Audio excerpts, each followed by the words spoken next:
The pillars of salah, its obligatory aspects and sunnahs. The scholars of fiqh divided the acts of the prayer into pillars, obligatory acts and sunnahs or recommended acts.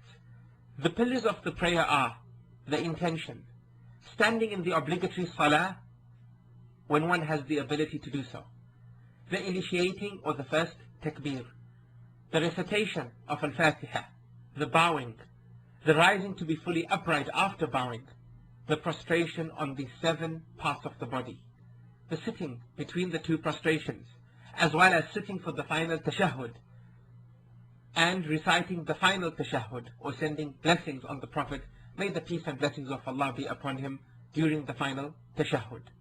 Saying at-taslim, or the saying of Assalamu alaikum wa rahmatullah, which marks the end of salah. Being serene when performing every essential part of salah, and performing all of the above mentioned pillars in sequence. For all the above, if one leaves anything of them out deliberately, his salah is nullified. However, for him who left anything out due to forgetfulness, his situation may be due to him not remembering this omission until after reaching the same point in the following rak'ah. At this point, he will let the current rak'ah take the place of the former one in which he omitted a pillar. Thereafter, he prostrates for forgetting exactly the same way he prostrates when performing the 2 prostrations in the prayer, and then says taslim after the prostration. But if he remembers that he forgot a pillar from a rak'ah before reaching the same pillar in the following rak'ah, in this case he must return to perform that pillar as soon as he remembers it. An example of this is when a man forgets to make ruku', then prostrated immediately after completing his recitation. Thereafter, he remembered whilst in prostration that he had not made ruku'. In such a case, he must stand, make the ruku', and continue praying the rest of the prayer as normal. As well as the pillars, there are obligatory acts of prayer. These are the takbir, said while changing postures in salah, and saying Subhana Rabbiyal Azim while bowing, and Sami Allahu liman hamidah by the imam and a person praying alone. However, saying it is not prescribed for the person observing salah behind the imam. Saying Rabbana walakal hamd while rising from bowing is also obligatory, and Subhana Rabbiyal A'la during prostration, and Rabbi Ighfirli in between the 2 prostrations, as well as saying the first tashahhud and also sitting down to recite it. If one who is praying deliberately omits any of these obligatory acts, then his prayer is void and he has to repeat it all over again. But if he omitted any of them due to forgetfulness, his prayer is still correct, and he has to make up for his forgetfulness by performing the prostration of forgetfulness. Everything mentioned in the manner of salah, apart from the conditions of salah and its pillars and compulsory parts, are all considered as recommended acts.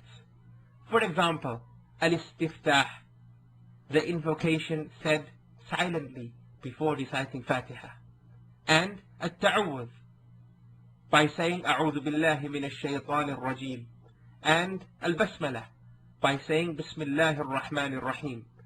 Also, any tasbih, for example, Subhana Rabbiyal A'la, said after the first one during bowing and prostration, and any, that is a surah, recited after Fatiha, as well as raising one's hands while saying the initiating takbir, are all recommended acts. Placing the right hand over the left while standing before and after bowing, and casting one's gaze towards the point of prostration, are also sunnah, as is keeping the arms away from the stomach and one's sides during prostration. There are also other types of sunnah, and for all of them, the omission does not affect the validity of salah, and does not make prostration due to forgetfulness mandatory when any of them is left out. If one who prayed has doubt with regards to his prayer after the completion of the salah, then this form of doubt should not be given consideration. But if he has doubt during the salah, then he acts on what he feels is more likely, then prostrates due to forgetting after making the final salam. The basis for this is what the Prophet, may the peace and blessings of Allah be upon him, stipulated in his statement: when any of you is in doubt regarding his salah, he should try as much as possible to choose the most correct and then proceed in his salah. Thereafter he says at-taslim. Finally, after saying at-taslim, he should prostrate twice.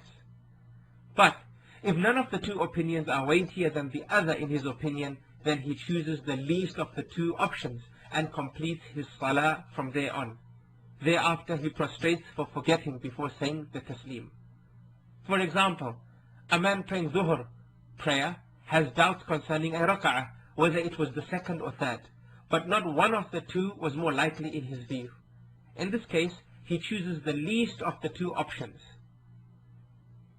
So, considering it the second rak'ah, he completes his salah and thereafter prostrates for forgetting, making at-taslim.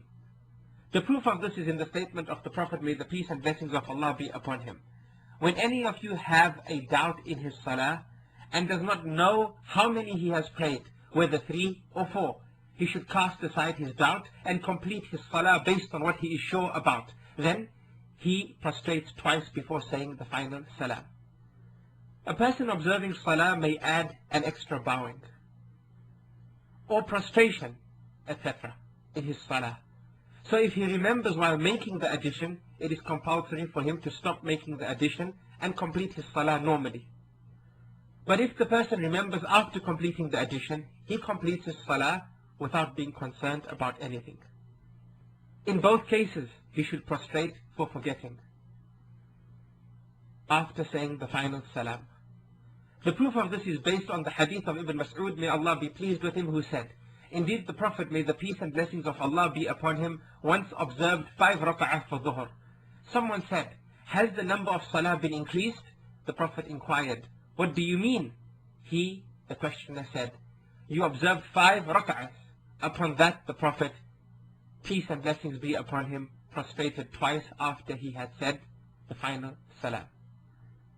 If the person observing salah says the final salam before completing the prayer and does not remember until after a long time, he is to re-offer the entire salah.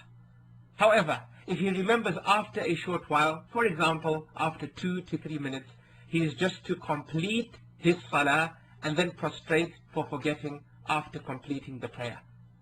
It is mandatory for the person praying behind an imam to follow him in his prostration for forgetting, even if he joined him after the cause for forgetting. And if the person observing salah has to observe 2 types of prostration, while one is to be observed before making the salam and the other after the final salam, he only observes the one before making the final salam.